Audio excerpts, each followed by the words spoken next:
বুলিংয়ের শিকার হওয়া দক্ষিণ আফ্রিকার এক সাধারণ ছেলে কিভাবে হয়ে উঠলেন টেসলা আর স্পেস এক্স এর মালিক। শুধু তাই নয়, প্রাইভেট জেট, বিলিয়ন ডলারের কোম্পানি আর ফিউচারিস্টিক টেকনোলজি। ইলন মাস্কের জীবন যেন বাস্তবে কোনো সাইফাই সিনেমা। ইলন মাস্ক জন্মগ্রহণ করেন 1971 সালে দক্ষিণ আফ্রিকায়। তার বাবা ছিলেন দক্ষিণ আফ্রিকার নাগরিক এবং মা ছিলেন কানাডার সিটিজেন। ছোটবেলায় ইলন মাস্ক ছিলেন অনেক শান্ত স্বভাবের এবং বই পাগল একজন ছেলে।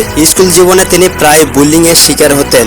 মাত্র 12 বছর বয়সে ইলন মাস্ক নিজেই কোডিং শিখে একটা ভিডিও গেম তৈরি করেছিলেন, আর সেই গেম বিক্রি করে তিনি প্রথম টাকা আয় করেন। তবে অন্যদের মতো সাধারণ জীবন নয়। ছোটবেলা থেকে তার আগ্রহ ছিল সায়েন্স, টেকনোলজি আর ফিউচার নিয়ে। ধর্ম নিয়ে ইলন মাস্ক খুব বেশি প্রকাশ করেন না, কারণ তার পুরো মনোযোগ ছিল বিজ্ঞান আর নতুন কিছু তৈরির দিকে। মাত্র 17 বছর বয়সে তিনি মায়ের সাথে কানাডায় চলে যান। সেখান থেকে ইউনিভার্সিটিতে লেখাপড়া শুরু করেন। এরপর থেকে শুরু হয় তার জীবনের সবচেয়ে বড় জার্নি। লেখাপড়ার পাশাপাশি তিনি একের পর এক বিজনেস শুরু করেন, জিপ2, পেপাল, স্পেস এক্স এবং টেসলা। কিন্তু সফলতার পিছনে লুকিয়ে ছিল অসংখ্য ব্যর্থতা। আজকে বিলিয়নিয়ার ইলন মাস্ক এক সময় দেউলিয়া হয়ে গিয়েছিল। 2008 সালে স্পেস এক্স এর পরপর 3টি রকেট লঞ্চে ব্যর্থ হয়। টেসলা তখন ভয়াবহ ফাইন্যান্সিয়াল ক্রাইসিসের মধ্যে ছিল।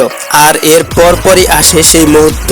2008 সালে সেই লঞ্চ বদলে দেয় সবকিছুই। ফ্যালকন 1 সফলভাবে মহাকাশে পৌঁছে যায় এবং স্পেস এক্স ইতিহাস তৈরি করে। টেসলা শুধু একটা কার কোম্পানি নয়, এটা পুরো অটোমোবাইল ইন্ডাস্ট্রি বদলে দিয়েছে। তবে ইলন মাস্ক সবসময় প্রশংসা পাননি। তার এগ্রেসিভ বিহেভিয়ার, কন্ট্রোভার্সিয়াল টুইস্ট এবং রিস্ক ডিসিশন নিয়ে সমালোচনা কম হয়নি। 2026 সালে হিসাব অনুযায়ী ইলন মাস্কের সম্পদের পরিমাণ 200 থেকে 250 বিলিয়ন ইউএস ডলার। বিশ্বের সবচেয়ে ধনী মানুষদের একজন।